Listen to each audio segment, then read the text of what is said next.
The question is when speaking in tongues through the Holy Spirit, do you have to have an interpreter if it is done in public? 1 Corinthians 27 says, if anyone speaks in tongues, two or at most three should speak, one at a time, and someone must interpret.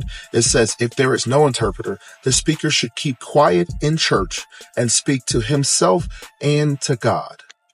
So in short, yes, speaking in tongues in a public setting without an interpreter just further confuses those that don't understand the spiritual language and the gift of tongues. For those that may not know, the gift of tongues is a gift given by the Holy Spirit, which is our God. And it is a prayer language that is a connection between you and God. Now, this heavenly gift of speaking in tongues is just one of many gifts. There's wisdom, knowledge, faith, the gift of healing, prophecy, miraculous powers, speaking in different tongues, and the interpretation of tongues. Then it continues on, prophecy, serving, teaching, encouraging, etc. And so the Holy Spirit does give a lot of different gifts, but these are all gifts that are given, and these are things that you and everyone can reveal within themselves through their relationship with Christ.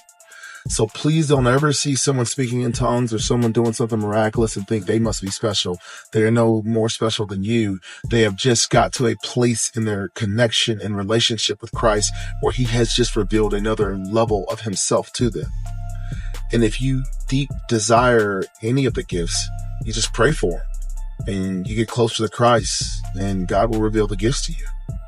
And something I want to clarify is that, a lot of times you'll see a pastor in church, they're speaking a sermon and they might say a word or something in tongues.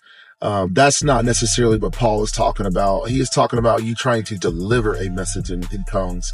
But if you're speaking in tongues, and you're talking, and then sometimes the Holy Spirit overcomes you and your tongue has an utterance of speech, in those situations, as long as you then convert immediately back to speaking in whatever language you're speaking in, that's not considered something that would be against the gift. And so I just wanted to throw that out there because I know, for instance, in my church, my pastor and our worship leader, I maybe have heard them speak in tongues one or two times, but it's not something that they do often or that they will sit up there and give a sermon in it. It'll be through praise and worship, and it's a prayer language. And if anyone is just I don't really believe in all of that, I'll tell you personally that I have received some of the spiritual gifts, and I'm a person that struggled with this as well.